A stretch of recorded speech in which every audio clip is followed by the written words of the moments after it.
여러분 혹시 밤마다 두세 번씩 깨서 화장실에 다녀오느라 아침에 늘 피곤하신가요?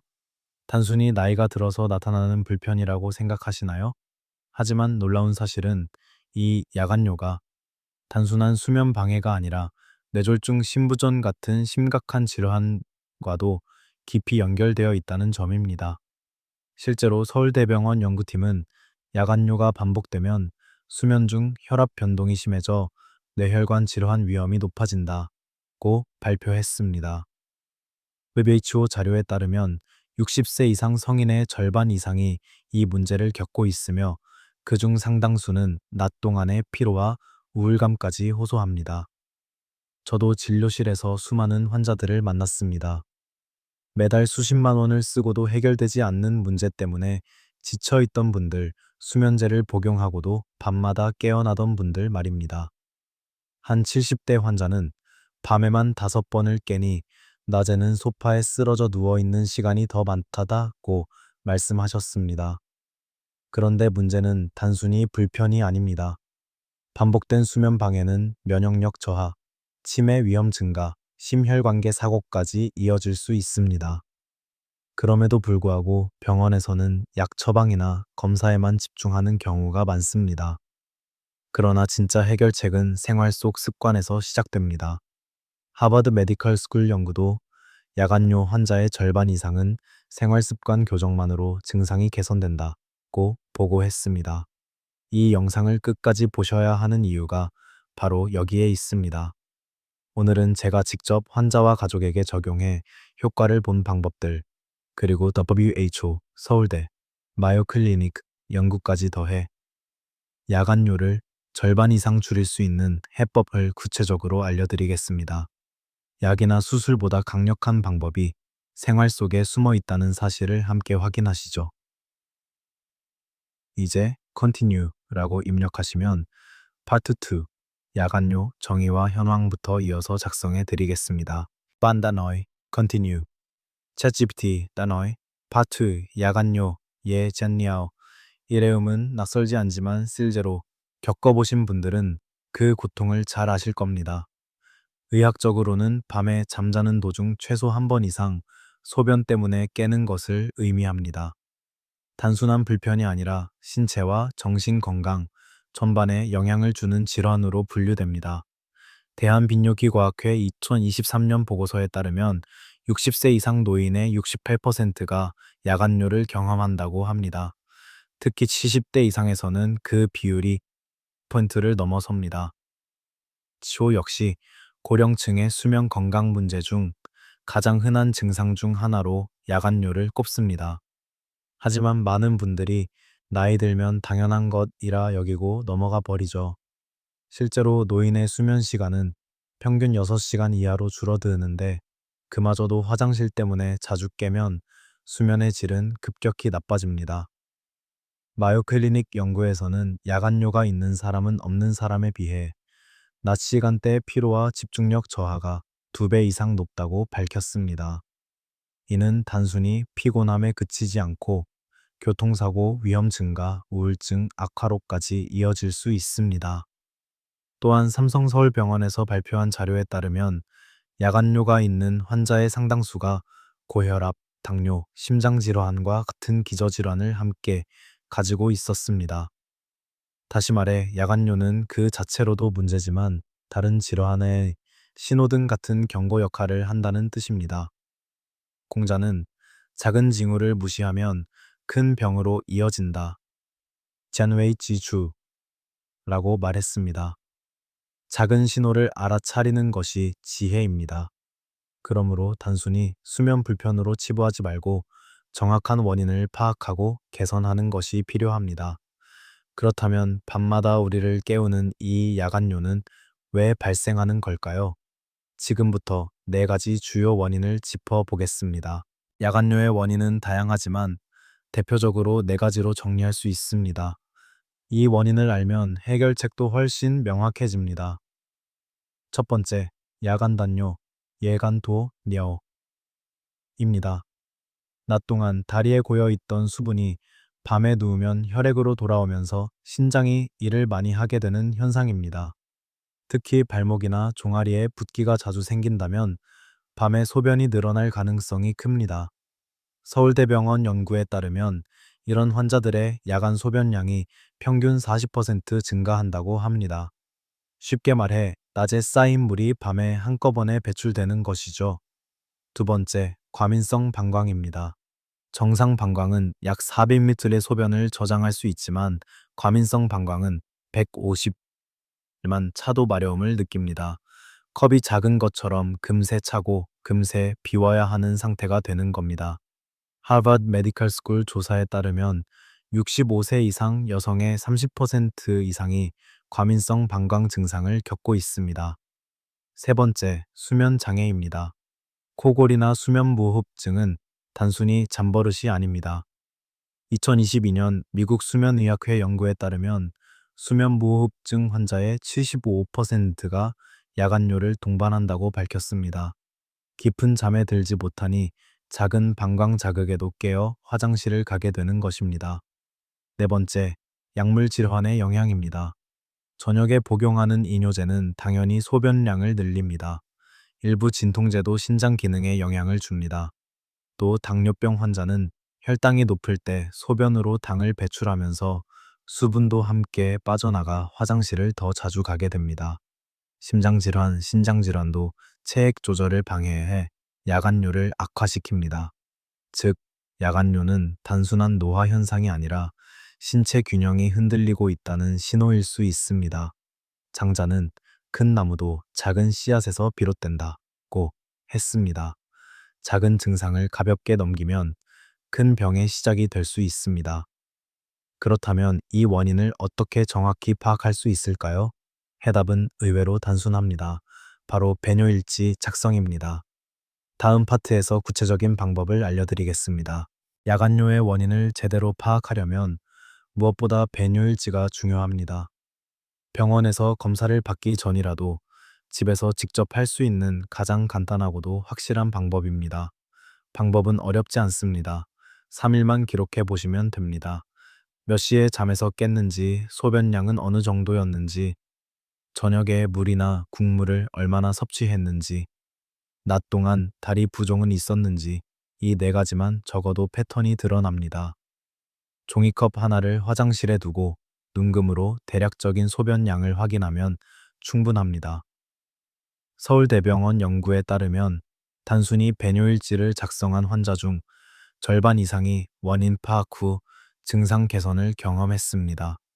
메요 클리닉 역시 3일간의 기록만으로도 불필요한 약 처방을 줄일 수 있다고 보고했습니다. 실제로 환자 사례를 보면 밤마다 3번은 꼭 깬다던 분이 배뇨일지를 써본 결과 저녁 7시 이후 물을 4, 5잔씩 마시던 습관이 원인이었습니다. 이후 단순히 물 마시는 시간을 조절하는 것만으로도 야간뇨가 절반 이상 줄었습니다. 또 다른 사례에서는 이뇨제를 저녁에 복용하던 사실이 드러났습니다. 복용 시간을 아침으로 조정하자 바로 변화가 나타났습니다. 이렇게 작은 습관 하나가 밤을 바꿀 수 있는 것이죠. 노자는 큰 병은 반드시 작은 틈에서 시작된다. 다이비오 비키 유 하오머고 말했습니다. 배뇨일지는 바로 그 틈을 찾아내는 도구입니다. 병을 키우기 전에 생활 속 원인을 먼저 발견하는 지혜인 셈이죠. 여러분도 오늘부터 3일간 배뇨일지를 작성해 보시기 바랍니다. 원인을 알면 해법은 이미 절반 해결된 것입니다. 이제 다음으로 많은 분들이 잘못 알고 계신 소금과 야간뇨의 관계를 짚어보겠습니다. 야간뇨를 악화시키는 가장 흔한 생활 습관 중 하나가 바로 소금 섭취입니다. 많은 분들이 아침 소금물은 건강에 좋다라는 이야기를 들어보셨을 겁니다. 실제로 장운동이나 위장 건강에는 도움이 될 수 있습니다. 하지만 야간뇨가 있는 분들에게는 전혀 다른 결과를 가져올 수 있습니다. 소금, 즉 나트륨은 우리 몸에 꼭 필요한 영양소입니다. 혈압을 조절하고 근육과 신경이 정상적으로 작동하기 위해 필수적입니다. 그러나 과다 섭취 시 몸속 수분 균형을 무너뜨립니다. 나트륨은 물을 끌어당기는 성질이 있어 짠 음식을 많이 먹으면 혈액 속 나트륨 농도가 높아집니다. 그러면 신장은 균형을 맞추기 위해 소변을 통해 나트륨과 물을 함께 배출하려고 하지요. 이 과정이 밤에도 이어지면 결국 화장실을 자주 가게 됩니다. 서울대병원 신장내과 연구팀은 2024년에 하루 나트륨 섭취량이 3,000mg을 넘으면 야간 소변량이 평균 40% 증가한다는 결과를 발표했습니다. 라면 한 개에 들어있는 나트륨이 국물까지 먹을 경우 2,000mg 이상이니 쉽게 초과할 수 있음을 알 수 있습니다. WHO는 성인 하루 나트륨 권장량을 2.15 이하로 제시합니다. 하지만 한국인의 평균 섭취량은 여전히 이 기준을 훨씬 초과하고 있습니다. 김치, 국물 요리, 젓갈, 라면 등이 주요 원인입니다. 생활 속에서 줄일 수 있는 방법은 간단합니다.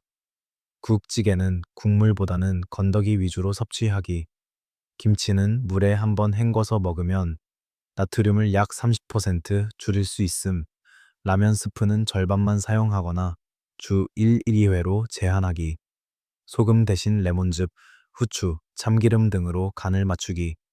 이렇게만 해도 하루 나트륨 섭취량을 1,000mg 이상 줄일 수 있습니다. 반대로 지나치게 싱겁게 먹고 물만 많이 마시면 전해질 불균형, 저나트륨 혈증이 올 수 있으니 균형이 중요합니다. 공자는 과유불급, 주수오, 유푸짐이라 했습니다. 너무 많아도 너무 적어도 문제입니다. 소금도 마찬가지입니다. 균형이 해답입니다. 그렇다면 단순히 소금 양만 줄이는 것으로 충분할까요? 아닙니다. 물을 언제, 어떻게 마시느냐가 야간요 개선의 핵심입니다. 다음 파트에서 구체적인 수분 섭취 타이밍을 알려드리겠습니다. 야간요 관리에서 소금만큼 중요한 것이 바로 물 섭취의 타이밍입니다.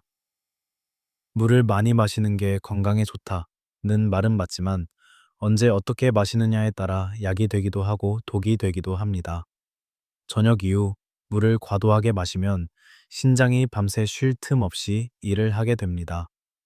그 결과 소변량이 늘어나고 깊은 수면에 들기 어려워집니다. 실제로 2003년 일본 도쿄 비뇨기약회 연구에서는 저녁 6시 이후 수분 섭취를 제한했을 때 환자의 야간요 빈도가 평균 60% 감소했다고 발표했습니다. 권장되는 생활 원칙은 다음과 같습니다.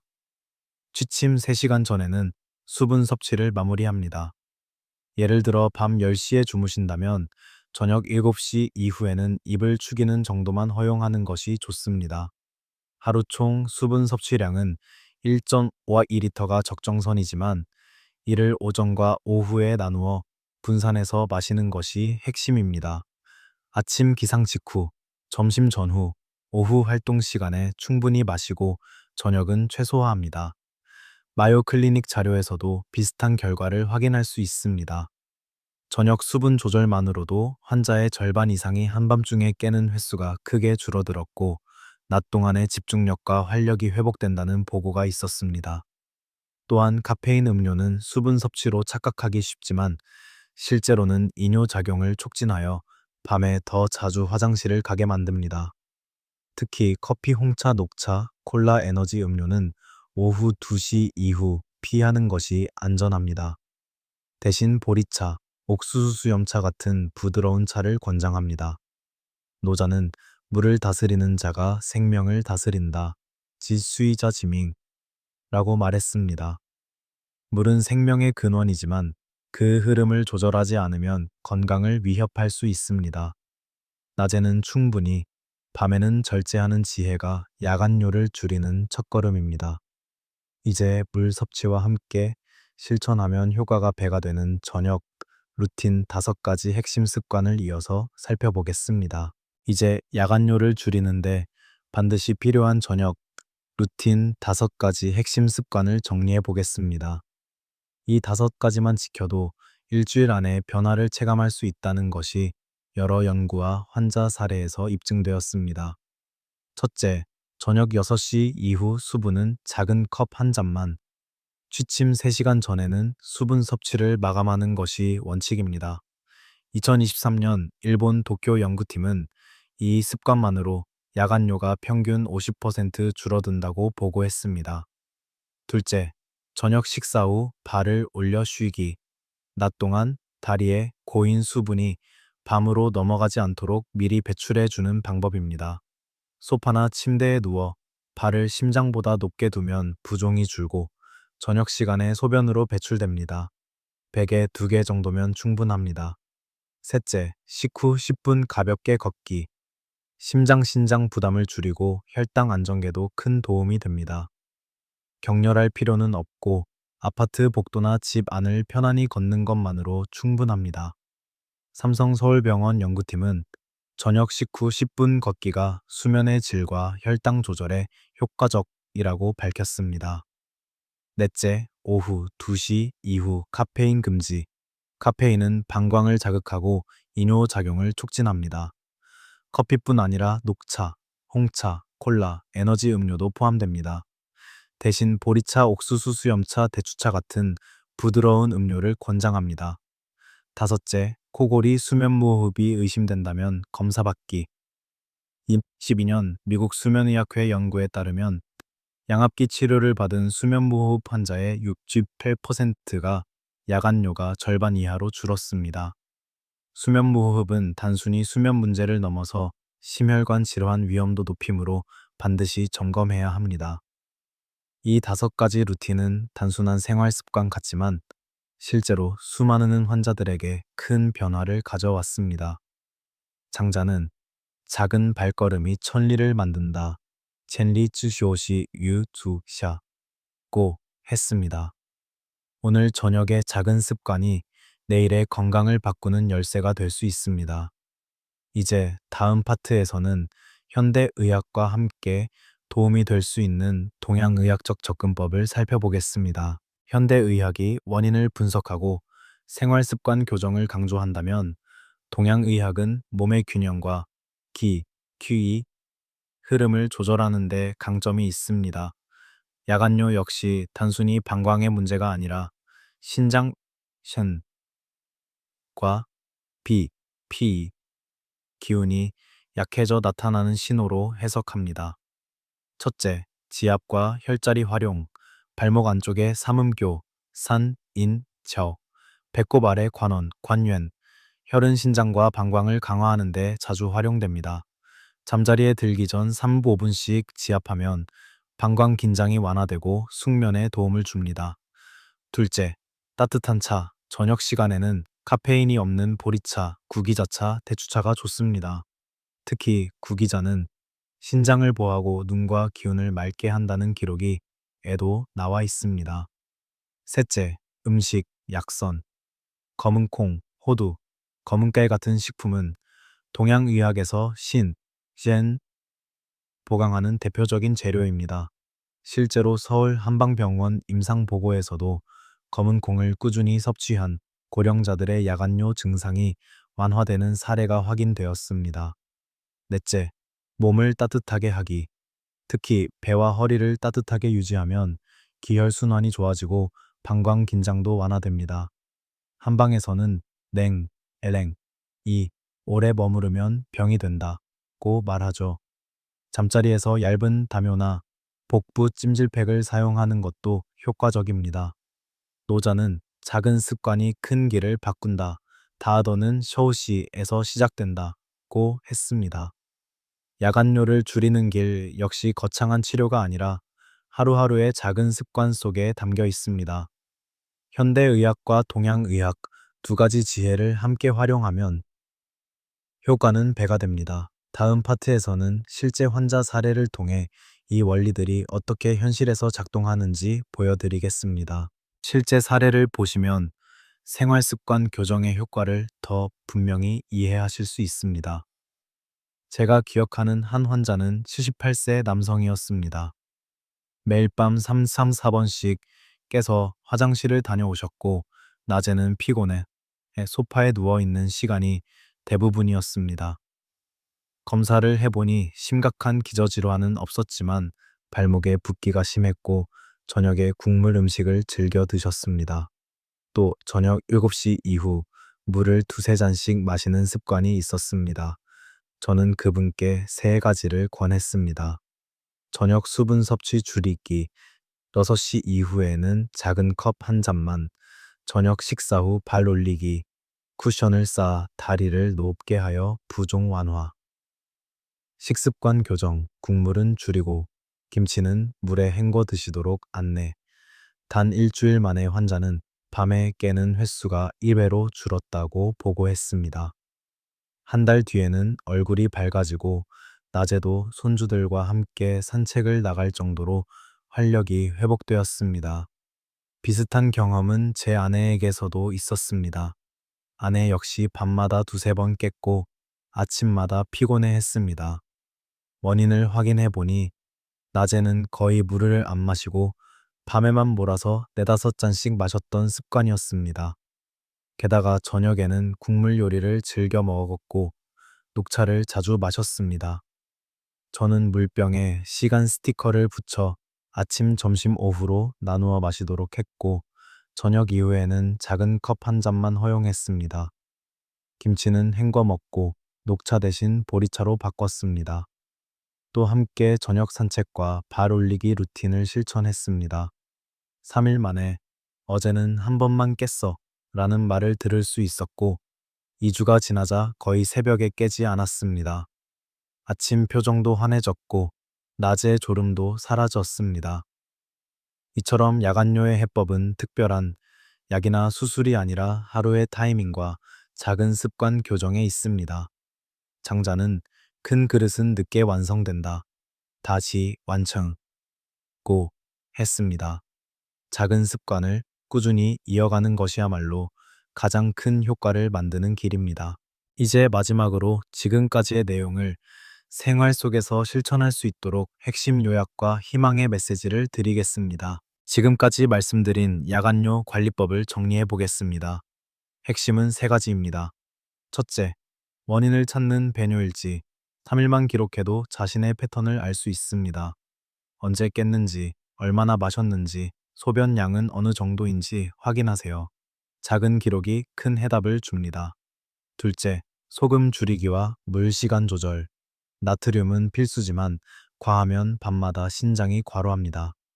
국찌개는 건더기만, 김치는 헹궈 먹고 라면은 주 1회 이하로 줄이세요. 물은 낮에 충분히, 저녁은 작은 컵 한 잔으로 제한하세요. 웨이초와 서울대병원 모두 같은 권고를 하고 있습니다. 셋째, 저녁 루틴 5가지. 저녁 6시 이후 수분 최소화, 저녁 식사 후 발 올리기 식후 10분 걷기, 오후 2시 이후 카페인 금지, 수면 무호흡 검사 필요시 점검. 이 단순한 세 가지만 지켜도 새벽마다 화장실 불빛에 깨던 생활이 달라집니다. 한 달이면 충분합니다. 아니, 일주일만 해도 변화를 느낄 수 있습니다. 공자는 작은 것을 바꾸면 큰 것이 따라온다. 이 샤오잔다. 고 했습니다. 물병에 시간 스티커 하나 붙이는 작은 습관, 저녁 국물 한 숟가락 덜어내는 작은 선택, 발을 올리고 쉬는 작은 행동이 모여 건강한 노후를 만듭니다. 병원과 약이 해주지 못하는 부분은 결국 우리가 스스로 지키는 생활 습관에서 해결됩니다. 수면제를 매달 사느라 쓰던 비용을 줄이고 손주 용돈이나 여행 경비로 바꿀 수 있다면 그것이 진짜 건강한 노후 아닐까요? 오늘부터 시작해 보시기 바랍니다. 낮에 마신다, 밤엔 줄인다, 3일간 기록한다. 이 세 줄만 기억해도 야간료는 충분히 관리할 수 있습니다. 여러분의 밤이 평온하고 아침이 개운하며 낮이 활력으로 가득하길 바랍니다.